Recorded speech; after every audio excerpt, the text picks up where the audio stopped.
Welcome back to another devotional. Today we're going to be talking about the story of Gideon. Let's get right into it. I know, a quick intro, but we just want to get to the story. Anyways, so Gideon was Israel's judge. He was also called Jerubbaal because he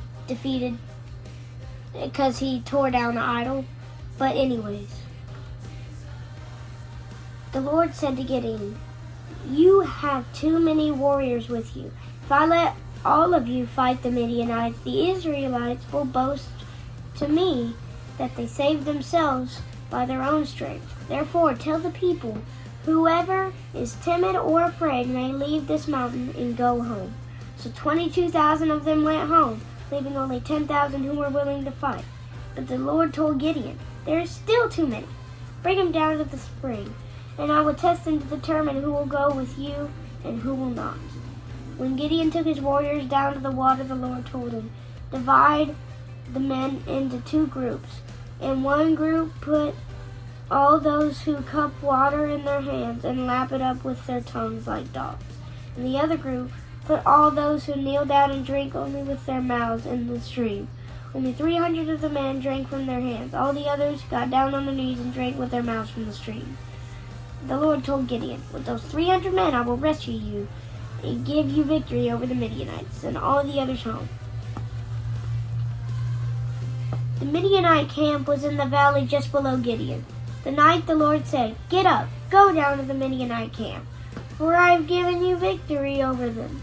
But if you are afraid to attack, go down to the camp with your servant Purah. Listen to what the Midianites are saying, and you will be greatly encouraged. Then you will be eager to attack." So Gideon took Purah and went down to the edge of the enemy camp. The armies of Midian, Amalek, and the people of the east had settled in their valley like a swarm of locusts. Gideon crept up just as a man was telling his companion about a dream. The man said, "I had this dream, and in my dream a loaf of barley bread came tumbling down to the Midianite camp.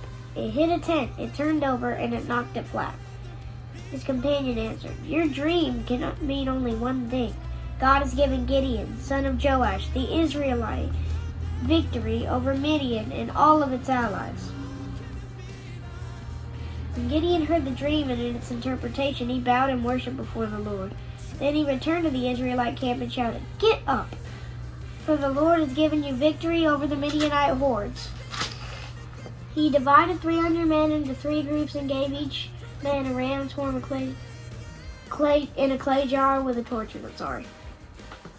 Then he said to them, "Keep your eyes on me. When I come to the edge of the camp, do just as I do. As soon as I and those with me blow the ram's horns, blow your horns too, all around the entire camp, and shout for the Lord and for Gideon."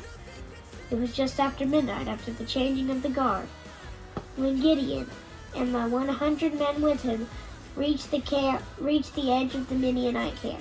Suddenly they blew the ram's horns and broke the clay jars. Then all three groups blew their horns and broke their jars.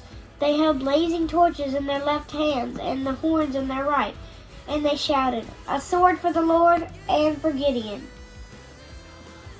When the 300 Israelites blew their ram's horns, the Lord caused the warriors in the camp to fight against each other who were with their swords. They were not killed. Those who were not killed fled to places as far as Shittim near Zerah and to the border of Abel Meholah near Tabbath. Then Gideon sent for the warriors of Naphtali, Asher, and Manasseh, who joined in chasing the army of Midian.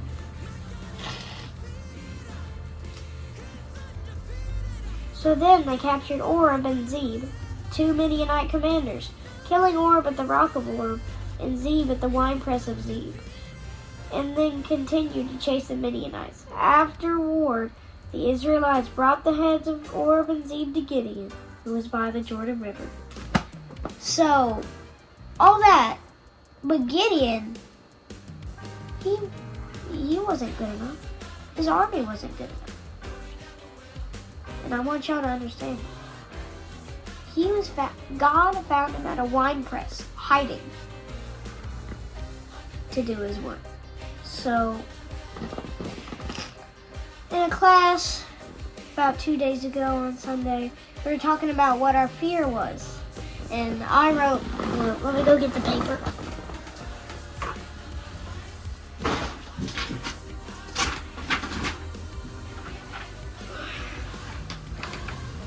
Here it is. And I wrote being not, it's backwards on the camera, but I wrote being not good enough. And that was Gideon's fear too, being not good enough. But none of us are good enough. But we can still be used by the Lord. And I want you to realize that. So, hope you enjoyed this video. Oh wait, sorry, forgot something. In worship, if we worship, that reminds us that God can conquer all fears.